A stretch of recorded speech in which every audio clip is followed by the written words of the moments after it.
As we promised, last week we brought you a very big image in our town. This week again we're bringing you even more hate. You know we are next to the N3. Yeah, we're next to it. We're next to the N3, the busiest that's our very road. first catch. When you start a business, we're on the national road. That's our first target market. That's the thing. So for me, I looked at it and I was thinking, what is it that we can do to bring that traffic that is passing by shouldn't be passing by. It should help us grow the town. It should bring the money inside. There should be tourism aspect to it. So we then registered what we call the Cave Guest House. Okay. Which is where we are. Okay, now. which is where we are, by the way. Yeah.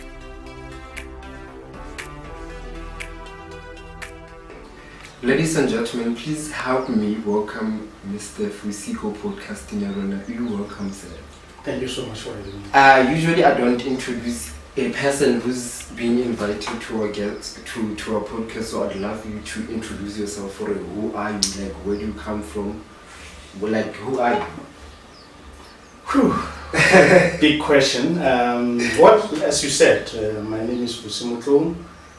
I was born actually in some of the rural areas previously known as Twako, and immediately after that we moved here in Villiers.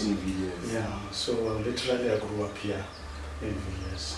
So for you being here, I believe that you are here for some particular reasons, because like nobody sits on the chair that you're sitting on. You have the reason why you're here. So why are you here? Well, perhaps because of the podcast and what you want to achieve. I'm here precisely because I believe I've got a lot to offer the podcast, but not just that, but also to inspire the up and coming, the community in general, maybe through my own experiences and how I was brought up. It could also inspire some of the upcoming young people, including some of the activities and professions I've went through. So maybe that is why I'm invited to this hot seat.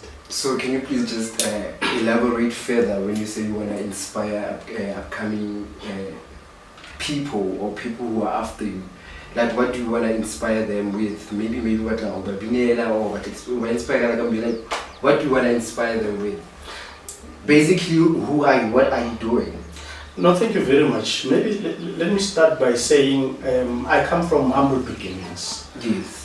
In a sense that as I grew up around here, I experienced a lot of changes in my life. I experienced a whole lot of, especially on areas of development, because that's where my passion has been and still is. Being part of the community from school, I've been involved in a number of activities, such as sports, but in particular my passion has been the debating team. So I'm sitting with the person who debates. Okay, it's nice. It's nice. So we're going to debate today, guys. Like, we're here to debate. Also, yeah, that's nice. So far, like, what have you done to prove to the community that you're really there for everyone? Maybe let me start by saying, because I've been in the debating team, and that on its own has introduced me to the political profession.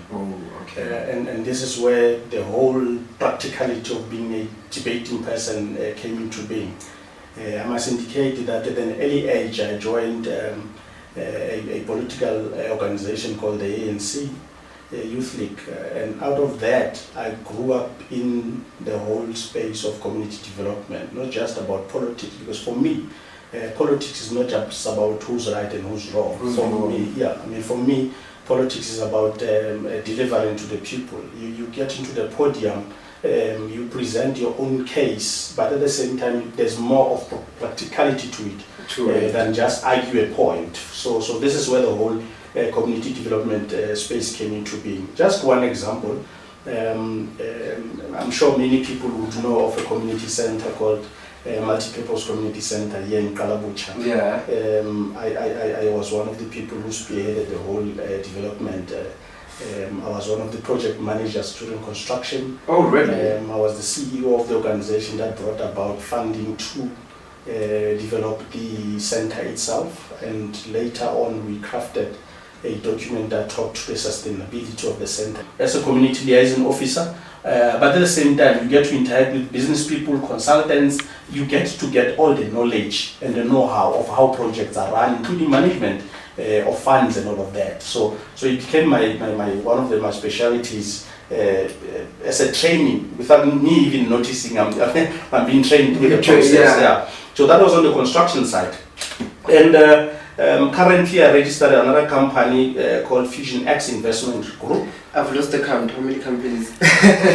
How many companies are under your name? The holding company is Fusion X Investment Group.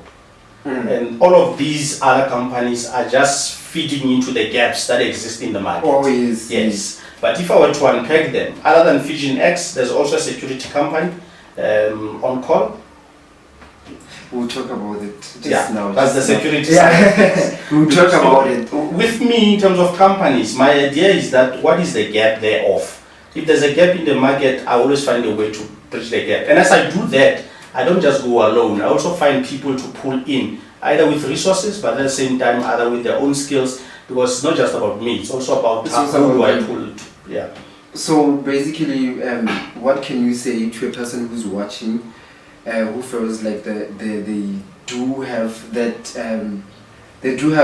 calling of starting a business or maybe running a project like you did. So what can you say or tell them? Look, for me, it starts with your own inner calling. And then the second point is get to a person who knows their stuff, get a mentor. A lot of times we miss that step. Self-introspection, like know yourself. Yes, very important. Then for you to get to know the next person. So the second step is to stand up and look for someone to complement with your needs or something. Most definitely. Oh, okay, okay. So talking about the next company of the security and stuff like that, out of all the project that we did, what came into your mind during the security thing? With the security, it's not just about the security, it's also about the environment itself, the cleaning. And it came into being because subsequent to its registration, COVID hits. And there was a need for hygiene. Yes. So part of the security, Yes. In fact with us it's not necessarily a security thing, it's more a protection company. So with protection, it's more with personnel protection of assets, but at the same time the environment itself. Yes. So the COVID came into being, and we're able to support COVID through your typical PPEs, your hygiene, sanitizers. And so that was more on the on call. And then the other side of the business, of course, you know, we are next to the N3. Yeah, we're next to it. We're next to the busiest that's our very first catch. When you start a business, we're on over the national road. That's your first target market. That's the thing. So for me, I looked at it and I was thinking, what is it that we can do to bring that traffic that is passing by shouldn't be passing by. It should help us grow the town. It should bring the money inside. There should be tourism aspect to it. So we then registered what we call the CAV guest house. Okay. Which is where we are. Okay, now. which is where we are, by the way. Yes. Guys, we're recording at the CAV. We're recording at the CAV, and we're very thankful to be here. As you can see, like the place, it's nice. Please do check on our social media pages for more details on this place.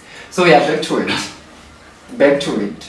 So what came to your mind during the season of CAV? It was the target, whatever.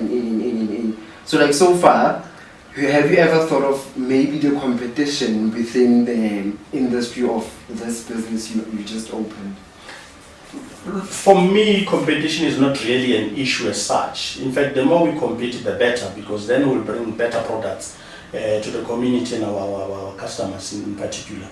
However, for me to start the CAV guest house, it's an idea that came into being to say, okay, if people come to Villiers, I must indicate this is the only guest house in Kalabucha, by the way. What makes you say that? It actually is. Because remember, before you start any business, there's a research research. You know. So Kalabucha is a township. This is the only guest house that we have. The rest of the other guest houses are in town of Villiers. Oh yeah, you know? True. Yeah. So if anybody wants to come to Kasi and the whole Kasi tourism, we're the only people who can host. So yeah, we're still at the Curve Guest House. For more information, here are the details on the screen. Please go check and book yourself a massage if possible.